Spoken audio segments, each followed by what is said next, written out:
मत्ती का दूसरा अध्याय उसकी 13वीं पंक्ति।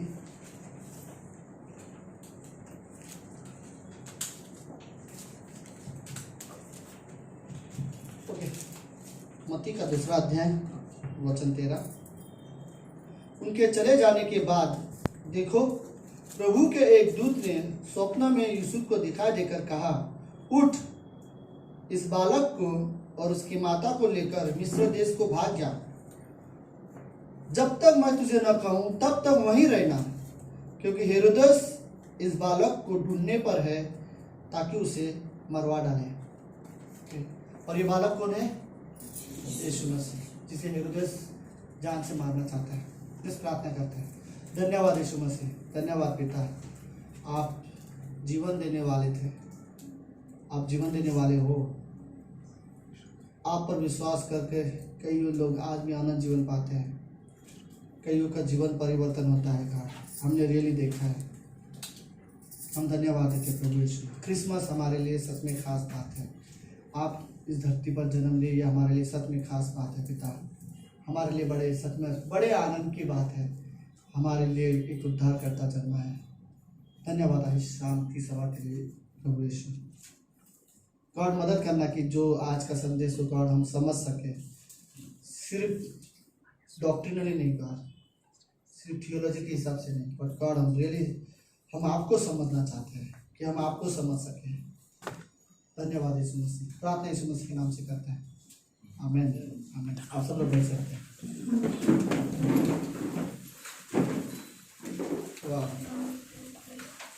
ओके,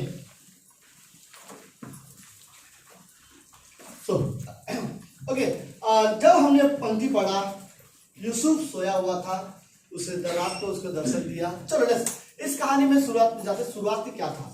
शुरुआत में ये था, कुछ बुद्धिमान लोग यीशु मसीह को ढूंढने के लिए, जब उन्हें पूर्व मतलब क्या होता है, ईस्ट राइट, हाँ, ईस्ट में उनको, मैं हमेशा कंफ्यूज होता था ये हिंदी में। सो ईस्ट में जब उन्हें एक तारा दिखाई दिया तो उन्हें ये पता चला, वो तारा ने एक साइन था कि उसी दिशा में, जिस डायरेक्शन में तारा चमका है, उसी दिशा में यीशु मसीह का जन्म हुआ है। तो ये जो बुद्धिमान लोग थे, ये यीशु मसीह को ढूंढने के लिए वहां पर चले गए देखने के लिए। तो उन्होंने क्या सोचा? उन्होंने सबसे आसान तरीका क्या सोचा कि एक देश में जाकर, एक राज्य में जाकर एक आदमी को ढूंढना है, वो भी उसको जिसने अभी अभी जन्म लिया है। एक बेस्ट तरीका ये होगा तो क्यों मैं डायरेक्ट राजा से बात करूं वहां पे। तो डायरेक्ट जाके उसने राजा से कहा, और राजा से कहा कि हेरोदेस राजा, इस धरती पर यरूशलेम शहर में आज यहूदियों का राजा ने जन्म लिया है। क्या नाम स्टेटमेंट यूज किया? यहूदियों का राजा ने जन्म लिया है।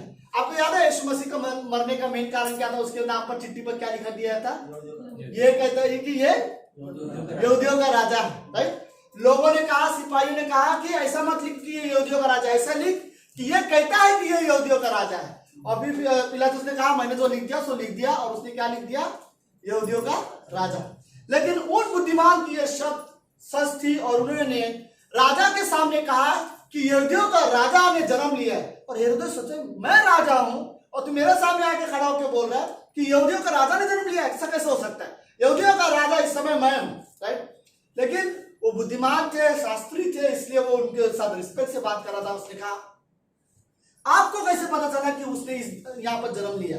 उसने कहा, हमने एक तारा देखा है, जो हमारे देश से एक तारा देखा है जो चमका, और वो तारा इसी देश के पास है, और हम उसी तारे को देखकर हम उस व्यक्ति के पास जा रहे हैं जिसने जहां पे उसने जन्म लिया, वहां पर हम इस तारा को देखकर, तो हमारा डायरेक्शन, हमारा वो तारा होगा, जहां जहां वो जाएगा हम वहां जाएंगे, और जहां पर वो रुका है तारा, समझ लेना कि यहाँ पर वो यीशु मसीह ने जन्म लिया।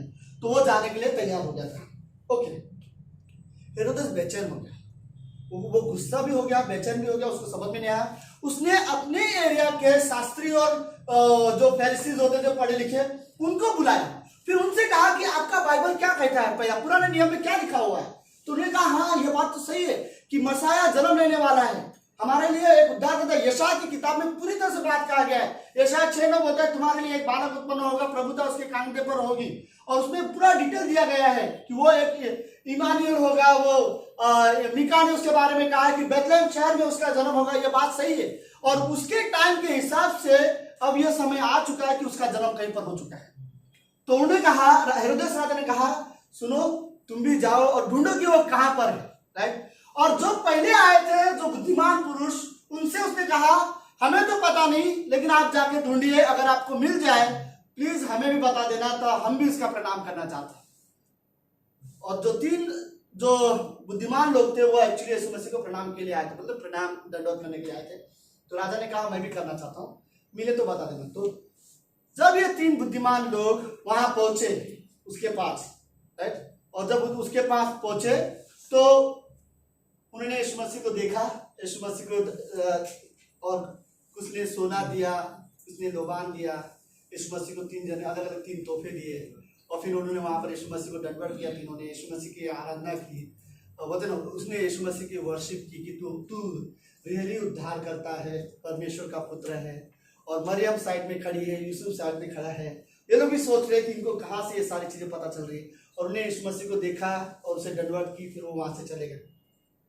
इन्होंने सोचा चलो जाके राजा को बता दे कि हमें वो लड़का मिल गया, हम उसे मिल के आ गए। जब वो जा रहे थे तभी रास्ते में दूत ने उसे दोबारा में दर्शन देके कहा, सुनो सुनो, ये बात जाके हेरोदेस राजा को मत बताना कि तुम मुझसे मिले थे यीशु मसीह को, क्योंकि हेरोदेस राजा इसे जान से मार देना चाहता है। तो फिर उनको जब ये पता चला तो वो लोग दूसरे रास्ते से चले गए। लेकिन कैसे कैसे हेरोदेस राजा को एक गुस्से के मारे हेरोदेस को वो लड़का मिल नहीं रहा है कि वो लड़का है कौन, जो यीशु मसीह जो मसीह है वो है कौन।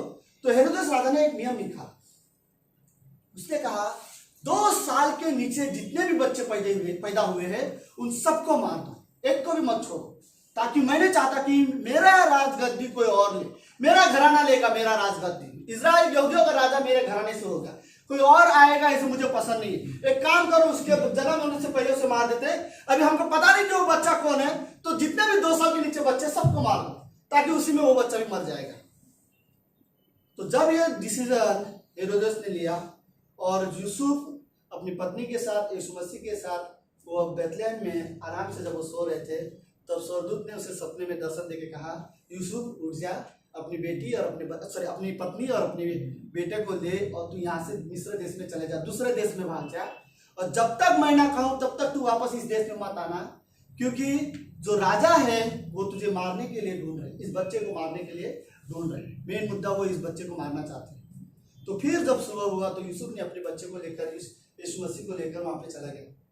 आपको पता है उत्पत्ति के 3 अध्याय में 15वीं पंक्ति में यीशु मसीह परमेश्वर पिता ने जब से एक शब्द कहा, स्त्री के द्वारा एक बीज आएगा और ये बीज शैतान तेरे सिर को कुचल देगा, उस दिन से शैतान कोशिश ये कर रहा है कि यीशु मसीह का जन्म ना हो।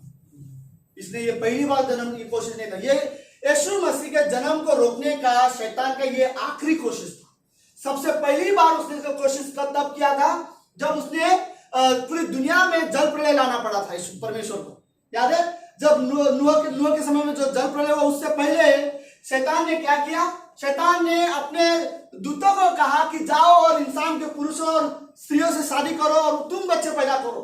तो शैतान के जो गिरे हुए दूत होते थे वो जाकर लोगों से शादियां करने लगे, और जब उनके बच्चे होने लगे तो उनके बच्चे कोई 10 फुट के, कोई 9 फुट के, कोई 12-12 फुट के, सब जायंट होते ना, बड़े बड़े राक्षस जैसे बड़े बड़े बच्चे पैदा होने लगे।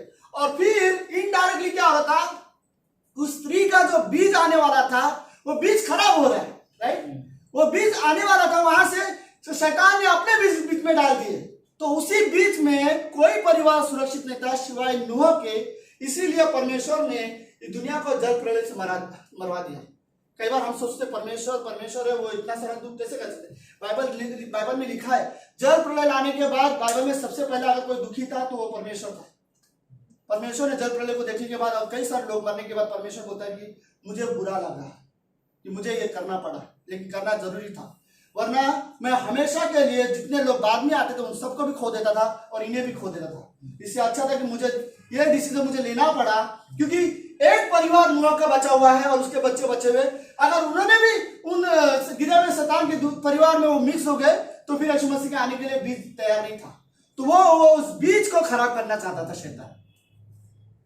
उस वक्त वो बीज दूसरी बार शैतान ने कोशिश किया, जब मूसा का जन्म हुआ उस बार उन्होंने कोशिश किया कि जितने भी लड़के पैदा हो रहे हैं इजराइल में उन्हें मार दो, राइट। जितने भी लड़के इजराइल में बच्चे पैदा होते उन्हें मार दो। कई सारे इजराइल के बच्चे उस समय मर गए। हम जानते मूसा के परिवार, मूसा एक सुरक्षित था, उस समय भी उसने ये नियम निकाला था कि कई सारे लोगों को मार। ये सारी कोशिश शैतान की इसलिए थी कि वो चाहता था कि वो बीज जो है वो रोक सके, और वहां पर भी वो असफल रहा। और फिर लास्ट में हम लोग देखते तीसरी बार उसने यहाँ पर कोशिश की कि जैसे यीशु मसीह का जन्म हो चुका है, शैतान ने हेरोदेस को उकसाया। उसने कहा कि जितने भी 2 साल के नीचे जितने भी बच्चे हैं उन सारे बच्चे को मार दो ताकि यीशु मसीह का जन्म ना हो। लेकिन यीशु मसीह की जो योजना थी, यीशु मसीह को उस धरती पर लाना था हमारे पापों के लिए और आपके पापों के लिए, हम सभी के लिए। यीशु मसीह हमारे लिए क्रूस पर से मरना जरूरी था, हमारे उद्धार के लिए उसका आना जरूरी था। वो बात अलग है, भले शैतान कुछ भी कोशिश कर ले, लेकिन शैतान परमेश्वर की योजना को कभी बिगाड़ नहीं सकता। परमेश्वर के सामर्थ्य से बाहर शैतान कुछ नहीं कर सकता। उसने अपने तरफ से जितना कोशिश किया था उसने किया, लेकिन जो परमेश्वर की योजना है वो योजना पूरी होकर रहेगी। और यीशु मसीह इस धरती पर जन्म लिया, और फिर उसका जन्म के बाद हम सब जानते कहानी क्या है, राइट। पर ओके, हम जानते हैं यीशु मसीह को लोग, बहुत सारे लोग बोलते थे, लेकिन वाह आप चमत्कार करते हो, राइट। आप मरे हुए को जिंदा कर देते हो, लंगड़ों को चलने वाले बना देते हो, अंधे को भी आप आंख दे देते हो। और कई सारे लोग यीशु मसीह के पीछे पीछे आते थे, कई सारे लोग यीशु मसीह के पीछे पीछे आते थे, राइट। और फिर एक दिन यीशु मसीह ने 5000 लोगों को, कितना रोटी था, 5 रोटी 2 मछली लेकर उसने जस्ट परमेश्वर को धन्यवाद दिया, और सडनली 5000 लोग, जो सिर्फ आदमी थे, जिसमें स्त्रियां की गिनती नहीं थी और बच्चों की गिनती नहीं थी, 5000 लोग, आप उसको 10,000 बोल सकते हो, तो 10,000 लोग करीब। चलो बाइबल में 5000 तो 5,000 पकड़ते, लेकिन 2 मछली और 5 रोटी से 5000 लोगों ने खाना खा लिया। और सारे लोग खाना खाने के बाद रात को सारे लोग सो गए अपने अपने घर जाकर, और सुबह सुबह जाके यीशु मसीह को ढूंढ रहे, कहाँ गया यीशु मसीह, राइट, कहाँ गया। और कई सारे लोग यीशु मसीह को ढूंढ रहे थे। और फिर यीशु मसीह सुबह 4 बजे सुबह यीशु मसीह उठा, वो उस गांव से एक नाव में बैठ गया और वो दूसरी जगह चला गया। चेलों ने देखा यीशु मसीह जा रहे हैं, वो भी यीशु मसीह के पीछे पीछे चले गए। सारे 5000 लोगों ने यीशु मसीह को ढूंढ लिया। उनको जब पता चला यीशु मसीह ये गांव में है, तो सारे के सारे यीशु मसीह के पीछे चले गए और यीशु मसीह के पीछे आए। यीशु मसीह ने सारे 5000 लोगों को देखा और सारे लोगों से कहा, तुम क्यों आना चाहते हो मेरे पीछे, क्या कारण है। मैं जानता हूं तुम क्यों आना चाहते हो, क्योंकि मैं चमत्कार करता हूं, तुम लोगों को खाना खिलाता हूं, चमत्कार देखने के लिए तुम आ जाते हो। अफसोस कई सारे लोग यीशु मसीह को ऐसे देखते थे जैसे कि कोई जादूगर आ गया हो। अभी जादूगर स्टेशन में कोई जादू करेगा, काला कपड़ा पहन के, तो सब उधर जमा हो जाएंगे देखने के लिए कि ये कैसा जादू करता है। कईयों के लिए यीशु मसीह ऐसा था जैसे कि ये कुछ चमत्कार करेगा, कुछ जादू करेगा। कई सारे लोग इस हिस्से को नहीं समझते थे। यीशु मसीह इसलिए जन्मा ताकि वो हमारे पापों के लिए मरे और हमारे लिए अनंत जीवन दे सके। कई सारे लोग इस हिस्से थे, सब लोग ऐसा रहते थे, एक आदमी है जो आके जादू करेगा, एक आदमी है जो ठीक कर देगा। कईयों की नजर में तो यीशु मसीह सच में नाराज हो गए। यीशु मसीह कहा, तुम सबका जो मेरे पीछे आने का जो कारण है वो सब गलत है। तुम मेरे पीछे इसलिए आते हो क्योंकि मैं चमत्कार करता हूँ, खाना खिलाता हूं, तुम खा लेते हो और तृप्त होकर चले जाते हो। मैं तुमको एक बात बताता हूँ, वो ये, जब तक तुम मेरे मांस और मेरा लहू नहीं पियोगे ना, तब तक कोई अनंत जीवन नहीं पा सकते। तब 5000 के 5000 लोगों ने वहां से यीशु मसीह से कहा, आज आपकी जो बातें है थोड़ी स्ट्रिक्ट लग रही, कड़वी लग रही है। आप बहुत मीठी मीठी बातें करते थे, बहुत अच्छी अच्छी बातें कर, आज की आपकी बात यूहन्ना के 6वें अध्याय में पूरी कहानी है। आज जो आप बात कर रहे हो बिल्कुल पसंद नहीं आ रहे, थोड़ी कड़वी बातें कर रहे हो, हम नहीं कर सह सकते, राइट। और फिर सारे के सारे चले गए। उस बीच में 12 शिष्य के अलावा और 70 शिष्य थे यीशु मसीह। वो 70 शिष्य ने भी यीशु मसीह को उस दिन छोड़ के चला गया। उन्होंने कहा कि आज आप कुछ ज्यादा स्ट्रिक्टली या फिर गुस्से में बात कर रहे हो, हम लोग जाते हैं। और वो लोग भी चले गए। सुनो, यीशु मसीह ने 12 से पूछा। जब उन्होंने देखा कि 12 यहाँ पर खड़े हैं और उसने देखा कि 5000 भीड़ यहाँ पर है जो उल्टे मुंह फिर के चले जा रहे हैं, मतलब जा रहे हैं। ओके, सब लोग है कहानी में, 12 यहाँ पर खड़े हैं और 5000 भीड़ ऐसी है जो उल्टे मुंह करके वापस जा रहे हैं क्योंकि यीशु मसीह की बातें पसंद नहीं आ रही। यीशु मसीह ने 12 से पूछा, क्या तुम भी इनके साथ जाना चाहते हो? तो उसमें से एक पतरस आगे आया और यीशु मसीह से कहा, प्रभु हम कहाँ जाए, अनंत जीवन की बातें तो आपके पास है। हो सकता है लोग गलत मकसद से आते थे, हो सकता है 5000 लोगों का आने का कारण गलत था, लेकिन हमने जब भी आपके पीछे आए, हमने अपना टिफिन लेके आए थे। हमने हमेशा हमारे बैग में अपना टिफिन रहता था। हमने कभी नहीं सोचा था कि आप कुछ चमत्कार करके खिलाओगे। हमारा आने का मेन कारण यह है कि अनंत जीवन है। आप जीवन देने वाले परमेश्वर हो, अनंत जीवन आपके पास है। यह चमत्कार हमने कई बार आपको देखा, लेकिन कभी हमने हमारे लिए चमत्कार करने को आपको नहीं कहा। हमारा मेन कारण आपके पीछे आने का था जीवन है, राइट। हम असलियत जानते हैं हमारा। तो मैं भी रियली ये वर्ड्स होता था, क्या मैं यीशु मसीह के पीछे जा रहा हूं? क्या मेरे पास सही कारण है? कईयों के पास गलत रीजन है आज भी। कईयों को लगता है मेरे घर में एक व्यक्ति था जिसको बीमार से ठीक हो गया, तो मैं यीशु मसीह के पीछे जा रहा हूं। लेकिन ठीक है, वो सिर्फ एक जरिया है जिससे आप यीशु मसीह को जान सको। लेकिन यीशु मसीह के पीछे जाने का कारण क्या है? सिर्फ वो एक ही होना चाहिए कि यीशु मसीह उद्धार करता है, राइट। और कई बार हमें यह सोचना है कि मेरे लिए क्रिसमस सिर्फ उद्धार है, कि यीशु मसीह मेरे लिए उद्धार देने के लिए धरती पर आया। मैंने पिछले हफ्ते में बोला था, मैंने कुछ पॉइंट लिखे थे उसमें से मेरा पहला पॉइंट था, पहला क्रिसमस मेरे लिए यह है, परमेश्वर हमारे पास आया। मेरे लिए क्रिसमस यह है कि परमेश्वर मेरे पास आया, मुझे मिलने के लिए आया, मुझे बचाने के लिए आया, मेरे पापों की वजह से आया, मुझे आनंद जीवन देने के लिए आया। मैंने बहुत सारी गलती किया, मैंने अपना जीवन को मानो बिगाड़ के रख दिया हूं, और उस बिगड़े हुए जीवन को सुधारने के लिए परमेश्वर स्वर्ग से धरती पर आया, वो मेरे लिए आया। मेरे लिए पहला क्रिसमस यही है कि परमेश्वर जो स्वर्ग में था, सिंहासन पे बैठा था, मेरे लिए आ गया, राइट। मेरे लिए इससे ज्यादा कोई और नहीं। मेरे पास कोई रॉन्ग कारण नहीं है कि मैं भी जाऊंगा तो नौकरी मिल जाएगी, जाऊंगा तो शादियां हो जाएगी, मैं भी जाऊंगा तो मेरा भी जीवन अच्छा हो जाएगा, ये सारी चीजें नहीं है, राइट। मेरे लिए भी कारण यह है कि यीशु मसीह उद्धार करता है। जो स्वर्ग में परमेश्वर था, मेरे लिए धरती पर आया। पहला मेरे लिए क्रिसमस है कि परमेश्वर हमारे पास आया, राइट। यदि परमेश्वर हमारे पास नहीं आता तो हम दुनिया नहीं जानती एक्चुअली कि रियल में उद्धार मतलब मैं क्या कहूं। फिर तो लोगों के लिए अनंत जीवन सिर्फ अच्छे कर्मों पर ही डिपेंड होता है। शायद कुछ कर लेते, शायद बच जाएंगे, राइट। लेकिन धन्यवाद परमेश्वर का कि वो परमेश्वर जो स्वर्ग में था वो हमारे लिए धरती पर आया, राइट। मेरे लिए मेरे लिए पहला क्रिसमस का यही है कि परमेश्वर मेरे लिए आया। दूसरा चीज हम जानते हैं, परमेश्वर हमारे लिए क्यों आया? हमारे पापों का भुगतान करने के लिए, राइट। एक कीमत चुकानी है, राइट। कई बार ऐसा होता है, कभी कोई है इस कमरे में ऐसा जिसने स्कूल में, कॉलेज में, काम पे जाके, काम पे तो नहीं, काम पे जाते हो तो खुद ही ऐसा होता है, स्कूल में जाओगे या फिर बाहर कभी किसी के घर का शीशा तोड़ के आया, कोई और तोड़ के आया, फिर उसका भुगतान करने के लिए आपने जब घर पे आया तो आपको पिताजी को पैसा भरना पड़ा या आपके माँ को भरना पड़ा। कभी ऐसे मेरे साथ किसी के साथ अच्छे बच्चे इधर राइट। अच्छा, तो किसी की चीज हम खो देते तो फिर वो सामने वाला बोलता है मेरा था, मुझे वापस चाहिए, तो हम हमारे पास रहता नहीं तो फिर हमें भरना पड़ता है, राइट। ये हमें चुकानी पड़ते हैं। आई डोंट नो, लाइक हमारा जीवन बोलते ना, लाइक कि एक कीमत, पवित्र बनने के लिए एक कीमत थी, राइट। अनंत जीवन के लिए एक कीमत थी, धार्मिकता की एक कीमत थी। मैंने जो भी मेरे जितने भी, मैं सीरियसली इस दुनिया में कोई भी इंसान परमेश्वर के सामने खड़े होकर परमेश्वर का नाम लेने के योग्य नहीं। कोई भी इंसान, कोई भी पास्टर कितना भी अच्छा क्यों ना हो, वो इस योग्य नहीं कि वो परमेश्वर के बारे में आके बाइबल उठा के प्रीच करने वाला बन सके, अगर परमेश्वर ने उसे अनुग्रह नहीं दिया होता तो, राइट। क्योंकि हर एक इंसान ऐसा है परमेश्वर के नजर, बाइबल में थी, सभी ने पाप किया है और सभी परमेश्वर की महिमा से दूर हो चुके हैं। मतलब कोई परमेश्वर की महिमा के सामने आ सके इस योग्य नहीं। लेकिन धन्यवाद यीशु मसीह का, जो स्वर्ग में था, जिसने वो कीमत चुकाई, राइट। जिसने हमारे लिए इस धरती पर रियली कीमत चुकाई। आई थिंक रियली मैं इस चित्र को मानो इस तरह से कहता हूँ,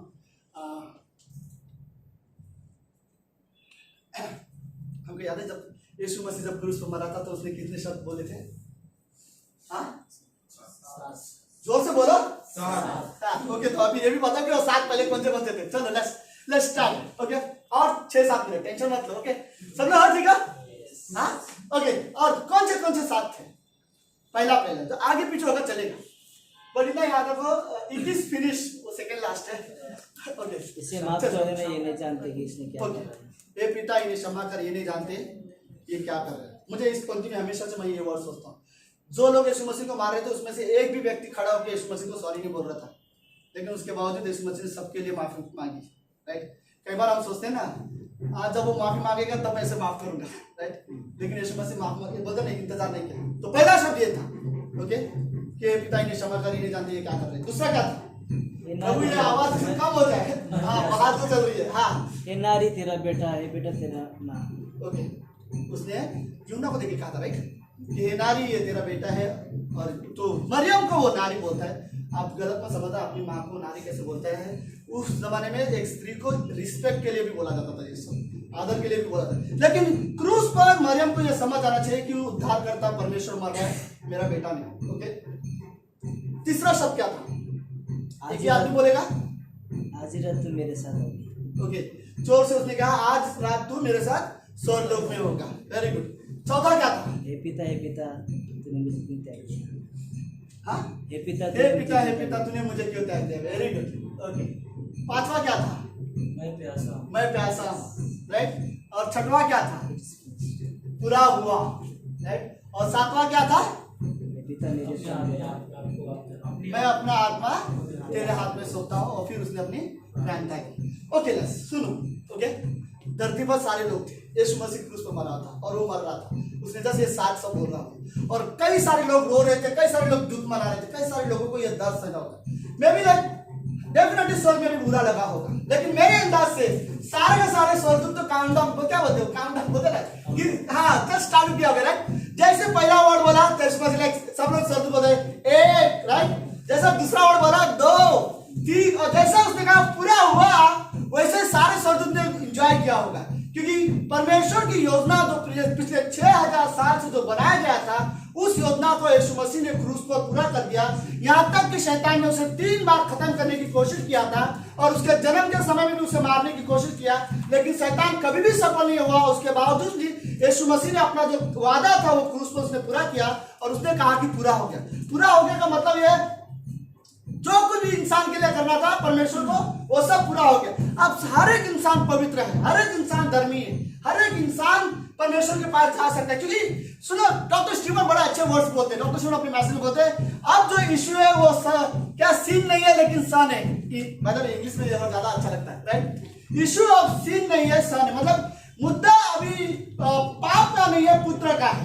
राइट। पहला यूहन्ना का 5:12 में कहता है जिसके पास पुत्र है उसके पास जीवन है, जिसके पास पुत्र नहीं उसके पास जीवन नहीं है। यीशु मसीह में जो विश्वास करता है उसके पास अनंत जीवन है और यीशु मसीह में जो विश्वास नहीं करता उसके पास अनंत जीवन नहीं है। तो अभी हमारे लिए खाली एक ही मुद्दा है। राइट। सो मैं भी मेरे लिए क्रिसमस परमेश्वर का वादे को पूरा होते हुए देखते हैं। राइट। हमारे लिए क्रिसमस ये है कि परमेश्वर ने जो कहा था वो पूरा हो गया। मुझे ये स्टेटमेंट रियली कैसा लगता है, आप ये हिस्से को सब समझ लेना। लास्ट में 2 मिनट हो गए। यशायाह का 1:18 में परमेश्वर ने वादा किया तुम्हारे पाप चाहे लाल रंग के क्यों ना हो, मैं उन्हें हिम के समान श्वेत कर दूंगा। राइट। आओ हम आपस में वाद विवाद करते हैं। परमेश्वर ने एक लोगों से वादा किया तुम्हारे पाप जितने भी है वो सबको मैं क्षमा कर दूंगा, उन्हें हिम के समान श्वेत कर दूंगा। मेरे पास आओ, हम आपस में बात करते हैं। राइट। लेकिन प्रकाशित वाक्य के पहले अध्याय की 28वीं पंक्ति में यीशु मसीह कहता है देखो मैं मर गया था, अब युगानुयुग जीवित हूं, अधोलोक और मृत्यु की चाबियां मेरे पास है। इस हिस्से को समझो। पहले पिता ने वादा किया तुम्हारे जो भी पाप है वो सब क्षमा हो जाएंगे। राइट। और फिर प्रकाशित वाक्य में पुत्र ने कहा पिता ने जो वादा किया था तुम्हारे पाप क्षमा होने का वो मैं हूं। देखो मैं मर गया था, अब युगानुयुग जीवित हूं, अब स्वर्ग की चाबियां मेरे पास है। जो विश्वास करेगा वो स्वर्ग में आ सकता है। और उन्हीं का एक दास है पौलुस, पहले कुरिन्थियों 1:18 में पौलुस करता है क्रूस की कथा नाश होने वालों के लिए मूर्खता हो सकती है, लेकिन हम उद्धार पाने वाले के लिए सामर्थ्य की बात है। राइट। क्रूस की कथा हमारे, तो क्रूस में यीशु मसीह के जन्म में अगर हम कुछ देखते हैं तो वो है हम लोग बोलते हैं यीशु मसीह का वादा पूरा होगा। तो वादा में लास्ट में अगर मैं कहूँ वो ये कि बाइबल को यदि आप देखो 27% जो बाइबल है पूरा वो भविष्यवाणी से भरी हुई है। राइट। आप कभी रियली इमेजिन नहीं करो, किसी ने कभी किसी के बारे में भविष्यवाणी किया होगा, लेकिन इस तरह से कभी भविष्यवाणी नहीं किया होगा। यशायाह ने 700 साल पहले यीशु मसीह के जन्म के 700 साल पहले उसने कहा एक बच्चा जन्म होगा, कुंवारी के द्वारा एक बच्चा जन्म होगा और उसका नाम इमानुएल होगा। राइट। और मीका ने यीशु मसीह के जन्म के 500 साल पहले मीका ने कहा वो लड़का जिसके 200 साल पहले यशायाह ने भविष्यवाणी किया था कि वो एक कुंवारी के द्वारा जन्म होगा, मैं बोलता हूं वो कुंवारी के द्वारा जो जन्म लेगा वो बेथलेहम शहर में होगा। राइट। और फिर हम लोग देखते नए नियम में कि ऐसे कई सारे वादे हैं जो बाइबल में किए गए हैं यीशु मसीह के जन्म के साथ, वो सारे वादे पूरे हो गए। राइट। परमेश्वर के वादे पूरे हुए। परमेश्वर ने इंसान को जो वादा किया था, सबसे पहला वादा बाइबल में परमेश्वर का वो ये था स्त्री के द्वारा एक बीज आएगा और वो यीशु मसीह था। और क्रिसमस के दिन वो यीशु मसीह का जब जन्मदिन हुआ तो हमारे लिए एक उद्धारकर्ता जन्मा। राइट। और मेरे लिए क्रिसमस का तीसरा लास्ट वर्ड मैं बोलूं तो अगर कुछ है तो वो है, पता ना, फ्रीडम, आजादी, राइट, हमारे पापों से, राइट, नरक की मृत्यु से आजादी। आप इमेजिन करो, एक व्यक्ति को अगर फांसी की सजा दिया जाए और उसके सामने 10 रस्सी डालने वाला रस्सी डालने के लिए तैयारी हो और उतने में उसे कोई कहेगी इसे जाने दो, से माफ कर दो, वो इंसान जो एक्चुअली मरने वाला था उसे कितना अच्छा लगेगा, राइट, वो रिलैक्स, हम सबको ऐसा लगेगा, पता नहीं, जब हम यीशु मसीह को देखेंगे स्वर्ग में और हम लोग सोचेंगे थैंक गॉड, सिर्फ और सिर्फ आपके वजह से हम बचे, राइट, अनंत जीवन हमें सिर्फ आपके वजह से मिला है। हमें हमारे पापों से, हमने जो भी गलती की है, राइट, जो भी आप गलती की है, मुझे नहीं फर्क नहीं पड़ता, मेरे कुछ पास ऐसे है, जब याद करूं तो ऐसा करता मैंने ऐसे क्यों किया रहेगी। कई बार हमारे जीवन में ऐसे होते हैं, लेकिन कुछ भी वो किया क्यों ना हो, यीशु मसीह में विश्वास करने के वजह वो सब माफ हो चुके हैं, राइट। कोई भी इंसान नरक जाएगा वो पाप की वजह से नहीं, और कोई भी इंसान स्वर्ग जाएगा वो पाप की वजह से नहीं। पाप की वजह से यीशु मसीह ने अपनी जान दे दी, पाप का मुद्दा दुनिया से हट चुका है। लेकिन जो स्वर्ग जाएगा वो यीशु मसीह पर विश्वास करने की वजह से जाएगा, और जो स्वर्ग नहीं जाएगा वो यीशु मसीह पर विश्वास ना करने की वजह से जाएगा। सिर्फ विश्वास के आधार पर अब जीवन है।